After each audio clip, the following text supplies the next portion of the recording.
Hey up everybody.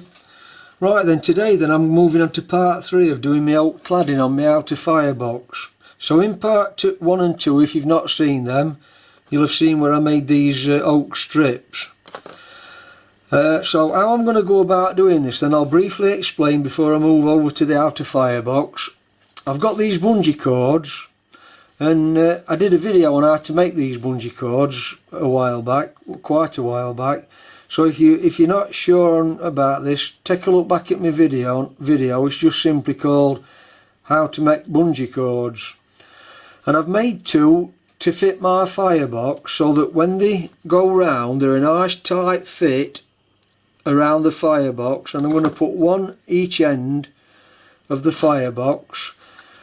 Then I can get my oak cladding and slide them all in. Now they all to size and to length, etc., and they'll all be fitted round the firebox in position while I get my outer rings fitted. So my outer rings then, I think everybody normally uses brass, but just to be different I thought I'd try these. And what they are, my wife does a lot of sewing, and she uses these sewing hoops or sewing frames.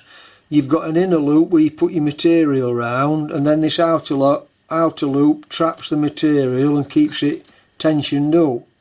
So I'm going to use these, and obviously I can't get the correct size, so I've got the nearest size to my diameter, which is just under 8.5. These are just over, and I'm going to put some heavy duty brackets on them because these are a bit flimsy.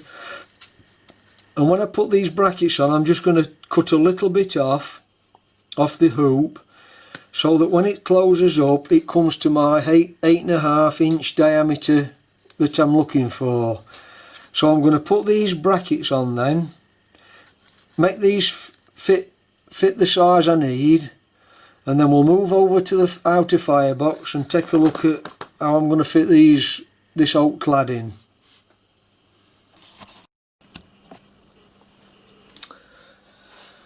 Right, I've got my bungee cords wrapped round the outer boiler, as you can see here, and I've left enough space so I can get the outer clamping rings on once I get my cladding in. So it's just a matter of going through now and fitting all the cladding.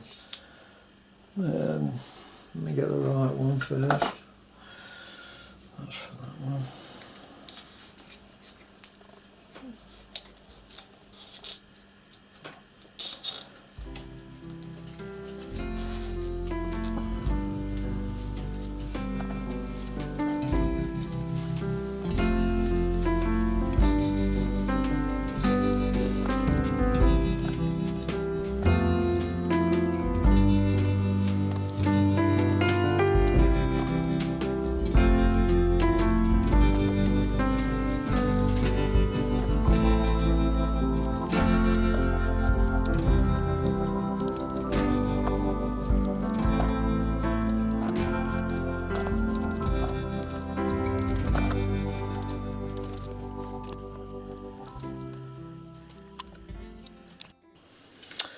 Right, I've got all the cladding fitted now. I've just got to fit the rings on the outside.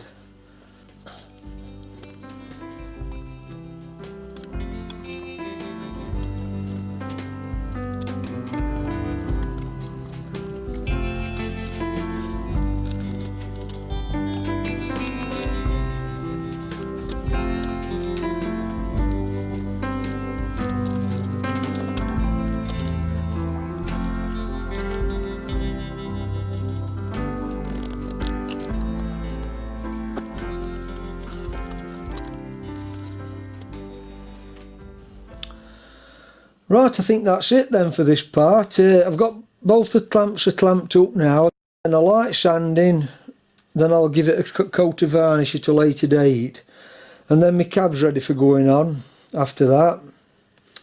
And that's it then, I think. So I'm going to sign off for now then, and if you've not seen my other videos of me making this loco from scratch, take a look at them, and if not, I'll catch you on my next video. Bye for now then.